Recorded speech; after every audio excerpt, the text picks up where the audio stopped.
Yeah, I don't know. Yes, before y'all freak out. I'm from Las Vegas. Y'all need to understand I will always support my home teams. They won today, so they deserve to be repped. That's my hometown. Don't be saying I ain't no Eagles fan. We support our hometowns. Plain and simple, if you're a true Philly fan, you know that. But my Eagles always come first. They didn't win though, so why am I going to rep them? Anyways, let's get on to it. Obviously, I'm not going to sleep comfortably tonight. It's games like this that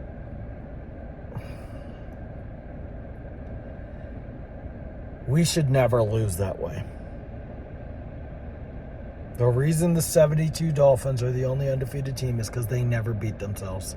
They never had a quarterback completely throw the game away. Y'all can say what you want. That loss is 1,000% on Jalen Hurts' shoulders. Oh, but the first interception was caught and punched out.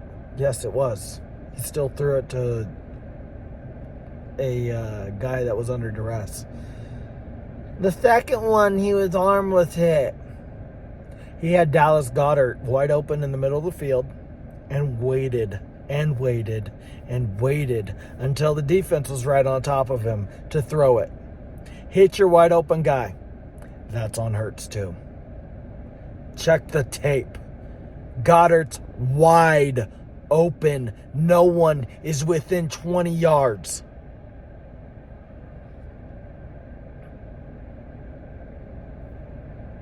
We just need a first down. Game's over. Just need a first down. Game's over. At least run the ball. They got a minute 20 to do something they probably wouldn't have done the way our defense was playing. They would have had a minute 20.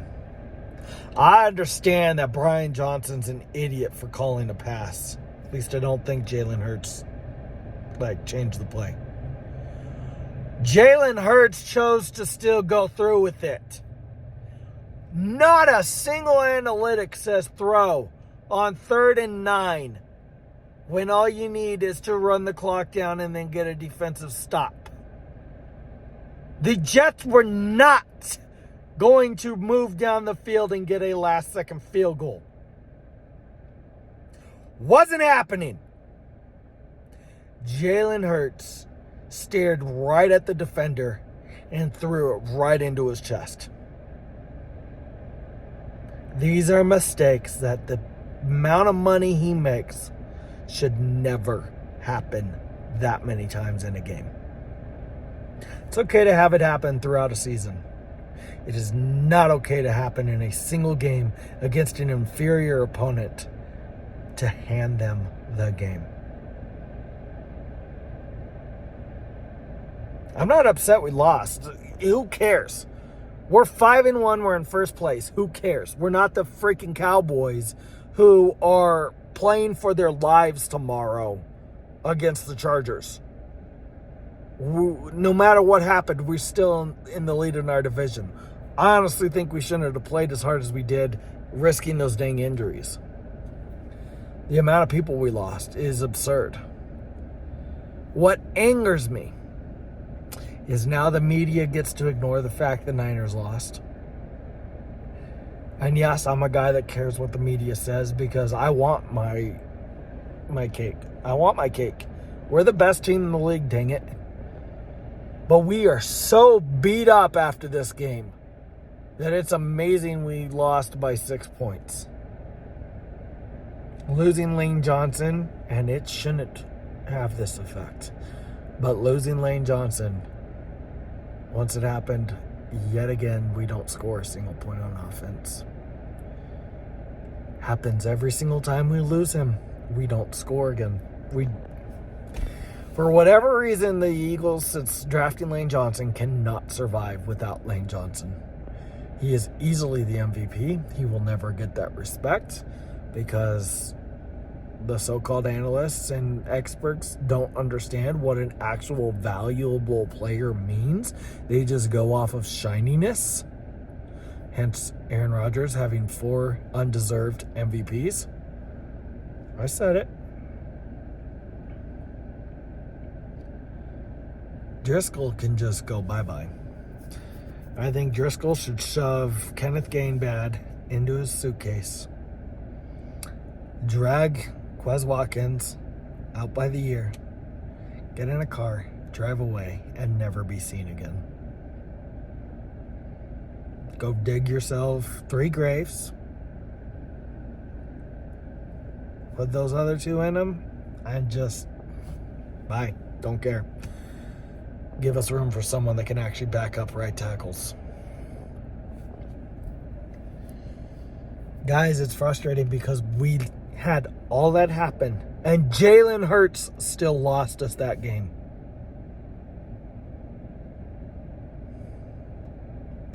When the Niners won, I knew it was going to be a great weekend, you know? There's no way we're going to lose to the Jets. There's just not. And then that happened. I'm starting to believe the crud being talked about that field. That field caused a lot of stupid injuries. But the fact not a single Eagle could step up while Jalen Hurts stepped down. Jalen Hurts looked worse than Dak Prescott. He looked worse than Brock Purdy. And some of y'all watching this might not think that's a big deal. That's a horrible deal. That's pathetic because those are literally 31 and 32 in the NFL. I said it. It showed last week and this week. It showed. Brock Purdy's horrible. The only one worse is Dak Prescott. Jalen Hurts looked worse. Plain and simple. He just did.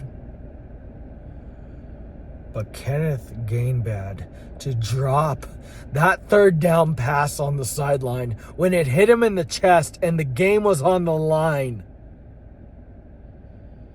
Why is he on an NFL team? Why? He should not be on an NFL team. There's no reason to have him on an NFL team. The dude can't play football. What? He's horrible. Y'all so focused on Barnett should be off the team. Change your focus to Kenneth Gainbad. He's horrible.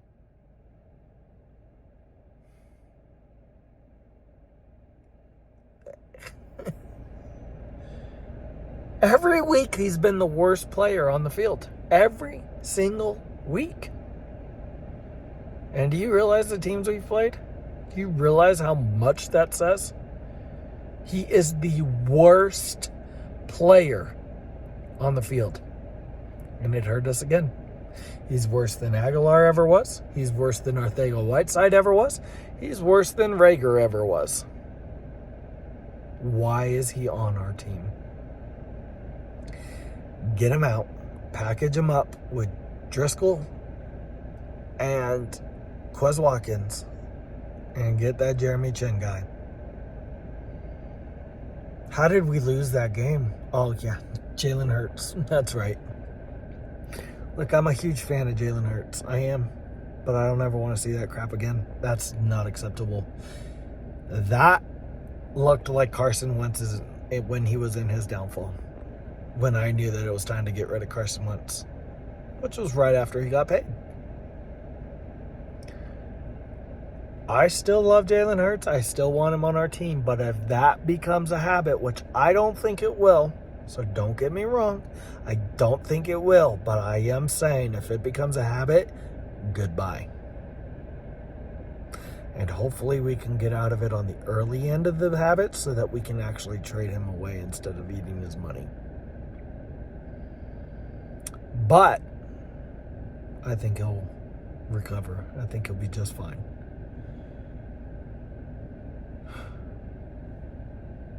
Any of you who think the Niners are better than us, walk out the door. You are not an Eagles fan. Any of you who think this puts the Cowboys back in the conversation with us, walk out the door. You are not an Eagles fan. The only team that might be back in the conversation with us is the Chiefs. Plain and simple. That's it. The Lions are the next up, and then the Niners. You heard me right. The Lions are next up.